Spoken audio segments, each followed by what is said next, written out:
Joining me now to discuss Turning Point USA contributor Morgan McMichael and the editor-director of The Federalist, Kylie Griswold. Kylie, I'm trying to think about what changed between 2021 and now. There was no more amendments to the Constitution. There was actually a Supreme Court decision in between there that said he couldn't do this. So what gives? I was just going to say, in fact, more people have said he can't do it, including the highest court in the land. This is absolutely a smack in the face to working Americans, especially when you consider that $5 billion, more than half of this, is actually going to government workers. And of course, the working classes are going to get to foot the bill for this. People who never went to college, who are now going to get to pay for this. In my view, it is a Biden campaign kickback to the nice college-educated voters who he's trying to court in this disastrous economy to vote for him next year. Well, Morgan, he is kind of literally buying voters here. But at the same time, what about all the people that worked, 3 jobs while they went to school and paid their loans on time? Absolutely. I mean, are they going to have some sort of tax credit or just write off checks to everybody who paid for their college education out of pocket? I think it's absolutely ridiculous. Every single student that takes out a student loan knows exactly what's expected of them and what they're going to need to be paying back to the government or to their loan establishment. And the thing is why aren't we normalizing technical jobs and offering more solutions than just higher education? I mean, Charlie Kirk says all the time, college is a scam. And there are so many other options out there for the working class people and people who are paying their way through college that the government shouldn't just be paying off those loans. And 100%, President Biden is just trying to get more votes for the Democratic Party going into 2024 with this student loan forgiveness effort, because Gen Z is going to see this and then want to go the way that just gets them free money. Well, Kylie, let's go to another Biden failure, Bidenomics. So all of a sudden, a bunch of Democrats and all the fancy consultants and think tanks and focus groups have said, hey, guys, Bidenomics is kind of not a thing. It's not working, and it might backfire on us. I was like, you don't say.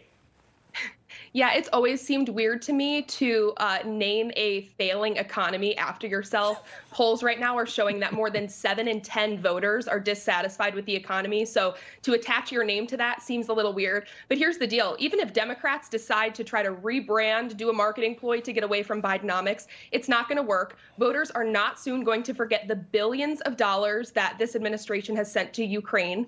Biden's war on fossil fuels that has driven up gas prices, the Inflation Reduction Act, which really just made inflation so much worse, among so many other things. You can call it whatever you want to. This is Biden's economy. Yeah. Well, so Morgan, the next thing is, and look, we never wish any ill on anybody, regardless of what party they are. But look, an Antifa activist has been brutally stabbed to death. Prior to that, a left-wing journalist was shot and killed in Philly, and a representative, a sitting congressman, was carjacked in D.C. When are these Democrats going to start to understand? They'd be like, hey, guys, maybe our policies are not so great.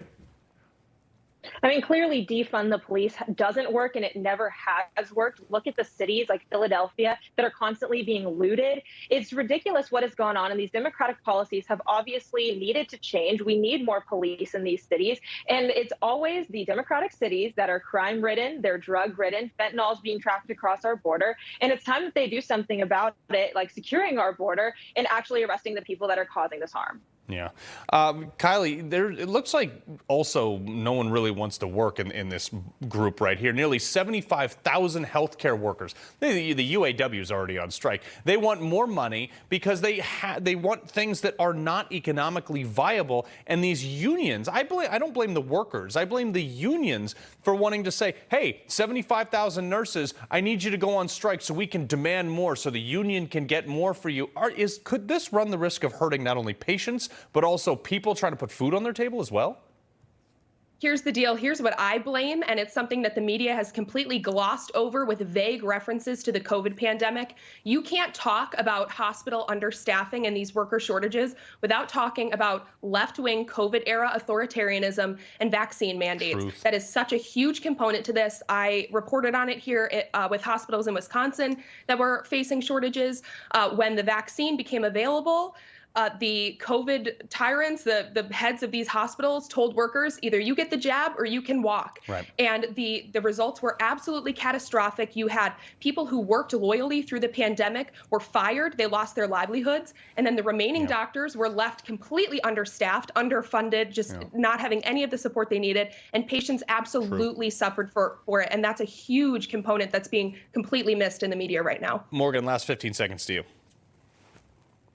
I mean, it's just absolutely ridiculous what's going on in our hospital systems. They should be rehiring those who didn't get the job, like Kylie said, and actually giving those jobs back to blue collar Americans that are hardworking. And really, I don't think there's anything for them to be protesting or picketing right now, especially when patients are going to be at fault. And, that's their job. They need to be there, and we need to be giving those jobs to Americans. Hippocratic oath, do no harm. Thank you guys for being here. Appreciate it. Thank you.